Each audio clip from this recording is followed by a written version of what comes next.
तो बड़ी खबर, अहम जानकारी आपको दे रहे हैं। आकाश सक्सेना ने रामपुर का किला फतेह करने के बाद में पीएम नरेंद्र मोदी से मुलाकात करी है। तो गढ़ पर कब्जा और कब्जे के बाद मुलाकात सेनापति से। जी हां, प्रधानमंत्री नरेंद्र मोदी से आकाश सक्सेना की मुलाकात हुई है। दिल्ली में आजम के किले को ढा दिया और आजम का किला ढाने के बाद प्रधानमंत्री नरेंद्र मोदी से मुलाकात करते हुए आकाश सक्सेना, तस्वीरें भी आपको दिखा रहे हैं। हमारे साथ में आकाश सक्सेना फोन लाइन पर जुड़ चुके हैं। आकाश जी, बहुत स्वागत है और सबसे पहले जनता टीवी की तरफ से आपको जीत की बधाई। धन्यवाद जी, धन्यवाद आपको। आकाश जी, खुश बहुत हैं आप और साथ में बीजेपी में भी आपकी खुशी का उत्साह नजर आ रहा है। रामपुर का किला जिसको कोई फतेह नहीं कर पाया, आपने परचम लहरा दिया है। देखिए, खुशी इस बात की है कि रामपुर में जिस तरीके से जो अंतिम रात थी देश आजाद होने के बाद से, वहाँ आज तक कभी भी भारतीय जनता पार्टी वहाँ नहीं जीत पाई। जी। खुशी इस बात की है कि वहाँ जो अंधेरे बादल थे वो चढ़ चुके हैं और अब एक नया सफेरा वहाँ शुरू हो चुका है।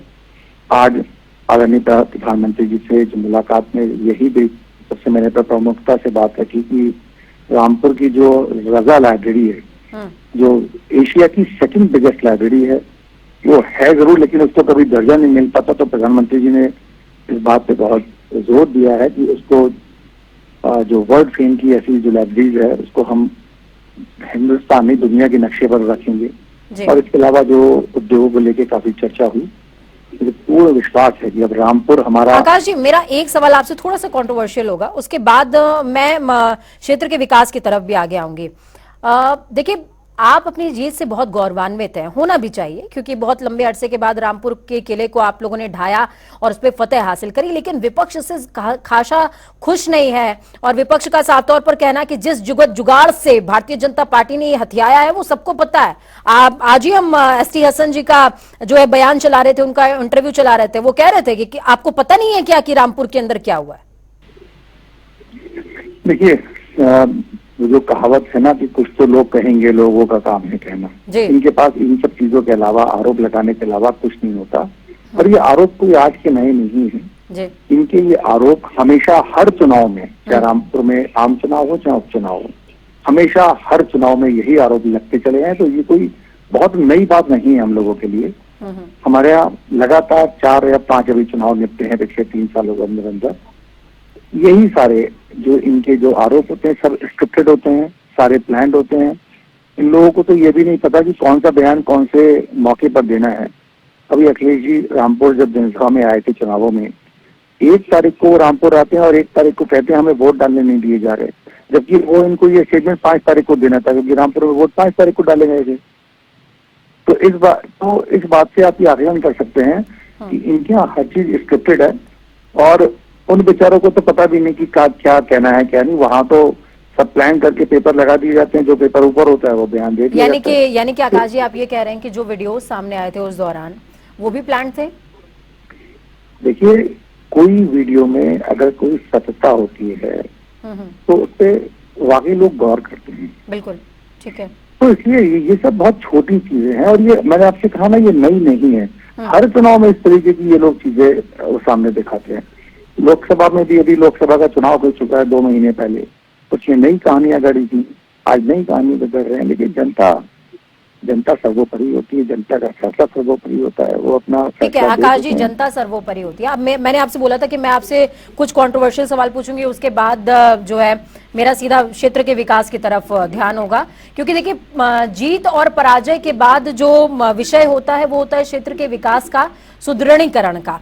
तो मैं ये समझना चाहूंगी कि रामपुर में बहुत लंबे अरसे के बाद, मेहनत के बाद, संघर्ष के बाद आपको किला मिला है। अब रामपुर की जनता के लिए भारतीय जनता पार्टी, आकाश सक्सेना विशेष तौर पर क्या करने वाले हैं, क्या एजेंडा है आपके दिमाग में? देखिए, हमारा रामपुर उद्योग नगरी के नाम से जाना जाता था जी। रामपुर उत्तर प्रदेश में कानपुर के बाद दूसरे स्थान पर था उद्योगों के मामले में जी। लेकिन कुछ राजनीतिक लोगों ने अपनी राजनीति को चमकाने के लिए रामपुर की इंडस्ट्रियां एक ही करके बंद करवा दी और वहाँ के जो रोजगार जो हमारे नौजवानों को मिले थे, उनके हाथों से रोजगार को छीनकर उनके हाथों में रिक्शा थमाने का काम किया। ठीक है। भारतीय जनता पार्टी का सपना है, भारतीय जनता पार्टी का इरादा है कि रामपुर अब किसी ऐरे गहरे के नाम से नहीं जाना जाए, रामपुर वापस उद्योग नगरी के नाम से जाना जाए, जिसमें हमारा नौजवान रामपुर में आगे बढ़कर कारोबार करे, रामपुर में रोजगार प्राप्त करे और रामपुर के विकास के तरक्की के लिए आगे आए। आकाश जी, एक थोड़ा सा तीखा सवाल है। तीखा सवाल ये कि जब हम रामपुर सीट की बात कर रहे हैं, रामपुर सीट का जिक्र कर रहे हैं, तो रामपुर एक ऐसी सीट है जहां का जातीय समीकरण थोड़ा सा भारतीय जनता पार्टी के लिए उतना पक्षधर नहीं रहता है। 60-40 का रेशियो है, ये आप भी जानते हैं, मैं भी जानती हूँ बहुत अच्छे से। 32% आबादी ने वोट कास्ट किया था, सभी अचंभित थे।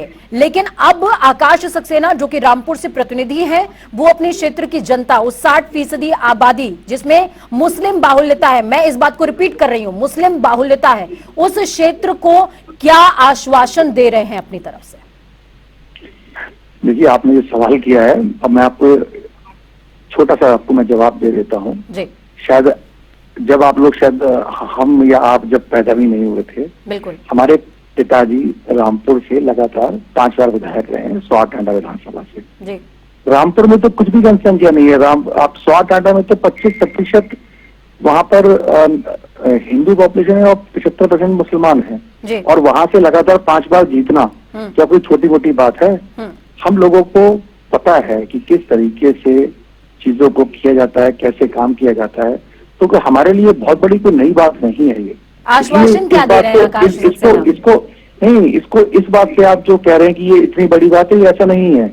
हमने तो हमेशा हिंदू मुसलमान में कभी कोई फर्क ही नहीं समझा। वरना आदमी एक बार विधायक बनता है, 2 बार बनता है। आपने कभी सुना है कि ऐसी विधानसभा से आदमी 5 बार विधायक बन जाए? तो ये कोई हम लोगों के लिए, हमारे परिवार के लिए ये कोई बहुत बड़ी बात है ही नहीं। हमने हमेशा हिंदू और मुसलमानों को बराबर से दर्जा दिया है और वहां से उनका प्रतिनिधित्व किया है। और ऐसे ही रामपुर है, रामपुर विधानसभा में आज वहाँ हिंदू मुसलमान तो आपस में कोई समझता ही नहीं है। वहाँ जो लड़ाई है, वहाँ लड़ाई डेवलपमेंट को लेकर है, वहाँ लड़ाई रोजगार को लेकर है। क्योंकि जिस तरीके से वहाँ के हिंदू और आज मुसलमान जो गर्व महसूस कर रहे हैं, आप जाके रामपुर देखिए, वहाँ पहला ऐसा, देश में पहला ऐसा विधानसभा है जहाँ पर हर हिंदू मुसलमान एक दूसरे को बधाई दे रहा है। ऐसा कभी आपने देखा नहीं होगा। और वो इसलिए दे रहा है कि वहाँ का जो माहौल था पिछले 46 सालों से, जो रामपुर की हालत थी, वहाँ का जो मुसलमान जितना दब के रह रहा था, आज गर्व से अपना सीना चौड़ा कर आज वो घूम रहा है और वो कह रहा है कि यहाँ भारतीय जनता पार्टी का विधायक है, यहाँ भारतीय जनता पार्टी जीती है। ठीक है आकाश जी, बहुत शुक्रिया हमारे साथ जुड़ने के लिए, अहम बात साझा करने के लिए। हम ये उम्मीद करते हैं कि जब हम विधानसभा चुनाव अगली बार कवर कर रहे होंगे तो रामपुर की जनता उतनी ही खुशहाल नजर आएगी जितने आपके एजेंडे में नजर आ रही है।